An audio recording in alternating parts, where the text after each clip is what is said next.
Hi, my name is Ron Vanderheiden. I'm a professional fly fisherman, fly tyer, demonstrator, archer, filmmaker, and more. Here are some simple steps that you can take to not only improve and upgrade your canoe, but protect it as well. I may have mentioned earlier, I really like to protect my investments, especially a beautiful canoe like this. I get these mats from Amazon. You can probably buy them in Harbor Freight, maybe even Walmart. They're just simply foam standing mats that just simply slip together. You just piece them together like you're making a puzzle, and I lay them throughout the canoe. The other things you might consider is you might want to glue these together so it's a nice clean finish, or trim. I do a combination of both. To help with the layup, you can label. I use the alphabet, you can use numbers. I do it all on the port side so I can quickly see where the tiles go and lay out the boat, and they fit perfect every time. Remember, I'm protecting my boat from gear, scratches, mud, rocks, especially when I'm dumping crab, a lot of crab. You want to protect your boat. Don't forget to join me late spring where, in addition, I will show you how to get clams out of a canoe when nobody else can get clams. It's a pretty cool trick I've developed.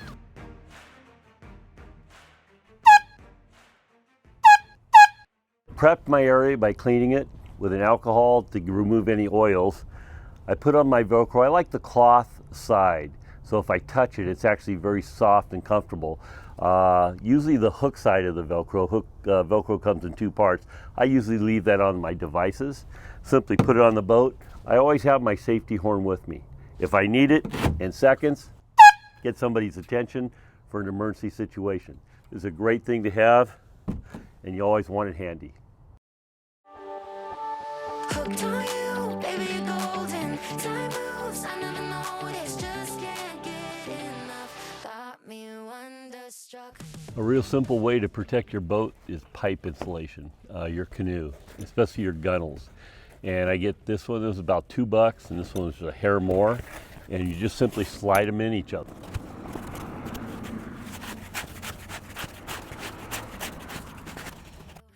Make sure both slits are on top. A great way to cut this in like 12-inch, 8-inch sections, just enough to protect your gunnels, whatever it's riding, is a serrated knife. Does a great job.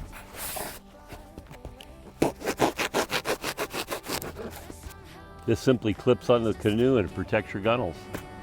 Simply clips right to your canoe on the gunnels, protects it, costs hardly anything.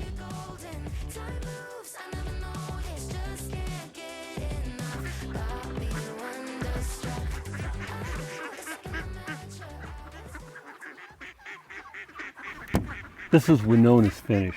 When I used to repair and work on surfboards, this is what we would call as a wet finish, or like a mirror. Super slick, it's going to slide on the water great. A couple items that I use on my canoes and surfboards is 303, and this is 31 from McGuire. Both of these are UV protected, so basically it's sunscreen for your canoe. Kevlar and aramid does degrade over time with sunlight, so the way to protect that and stop that process is 303 or 31 McGuire, and these boats will last you for years and years and years.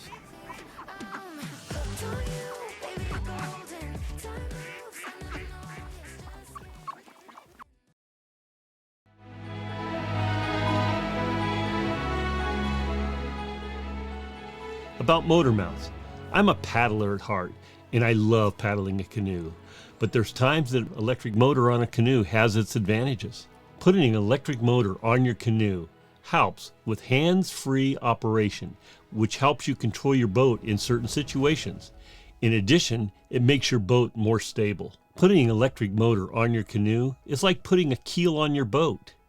It's the heaviest part of the whole motor is underwater, and it actually stabilizes your boat. So here's how I make a better motor mount.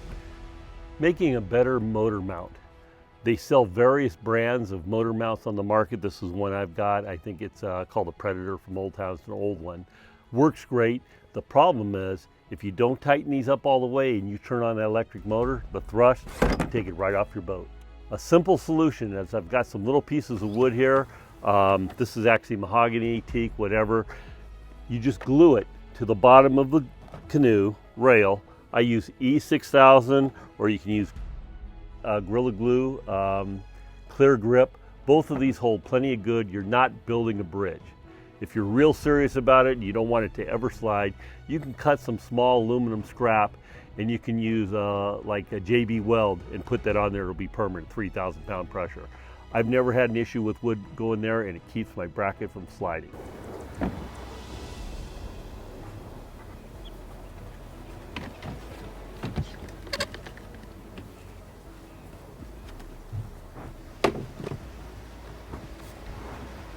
Another way I've improved my motor bracket, I've had this for a bazillion years. I did have some outdoor carpet on it. It got smooth and the motor started to slide a little bit. I've just recently added this E6000. I think it's from Shoe Goop or Goop products. And it's left a film on here that's somewhat sticky so that motor bracket will stick and hold. Refurbishing my motor mount. It's got some 80 grit sandpaper here and clean it up.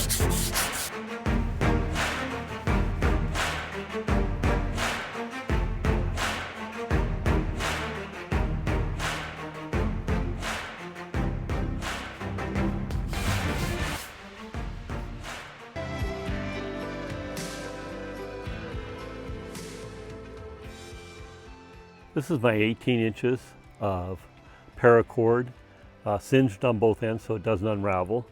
And we're just going to put a figure 8 at the end of this overhand knot. And this is going to be my flag holder for my canoe. So we'll cinch that down. Should get a nice loop. This will be my stopper knot that comes out of the canoe itself. Now that I've got my looped paracord, I'm over at my brother's, by the way. He's got all kinds of great tools. I'm going to use a drill bit sizer, and I already tested this out, so it's 7/32. This paracord slides right through. Stopper knot stops it. This is the rear of the canoe, and this is how it's going to sit on my vehicle. So I've got my loop of paracord. I've checked the bottom. There's nothing that this will interfere with. I've got the center already marked, and I'm going to drill my hole. And I just simply push the paracord through. I'm going to use a small screw to pull that paracord through the hole. Simple as that. Street legal canoe. Red rags. They're plentiful, easy to get, inexpensive. You can get them anywhere. We're going to finish up our street legal boat with our key ring. You can simply put the red rag through and tie a knot. I like to actually tie a small knot that I work right down to the tip of the rag.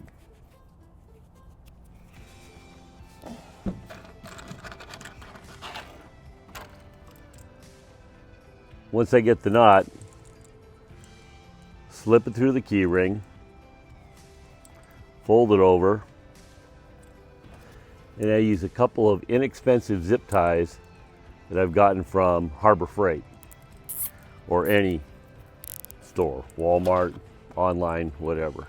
This does a really good job. It allows me to, I think they're more secure, and trim. And we're ready to go. And the beauty of this, it's on the boat when I'm driving, it hangs. I'm street legal. When I'm fishing, I just throw it in the boat, and I've got a nice rag to clean my hands. I will be making a series of videos that you can come along and learn from me on my many adventures. It's going to be both fly fishing and conventional for trout, smallmouth bass, black bass, halibut, kokanee, some of the best crabbing and clamming adventures, plus this fall I'm going to take you down for a nighttime lobster trapping event down in Southern California. to be notified of these adventures and to learn the skills and techniques that I've developed over the years to get more fish, crabs, and clams. In addition, I will show you how to get clams out of a canoe when nobody else can get clams. It's a pretty cool trick I've developed. With that in mind, hit the bell, subscribe, you know what to do, share it with your friends. I will also show you how a canoe can be invaluable to the outdoor enthusiast. We got a video on that coming up as well.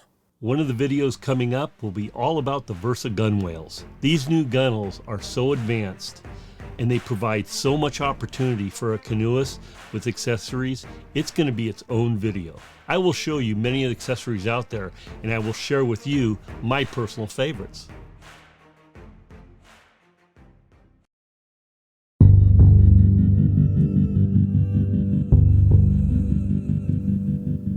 I have a very particular set of skills that I have acquired over a very long career. If you are a fish, I will look for you, I will find you, and I will catch you. Hey, the good news is I release almost all my fish, unless you're a halibut, yellow perch, something like that. Everything else goes free.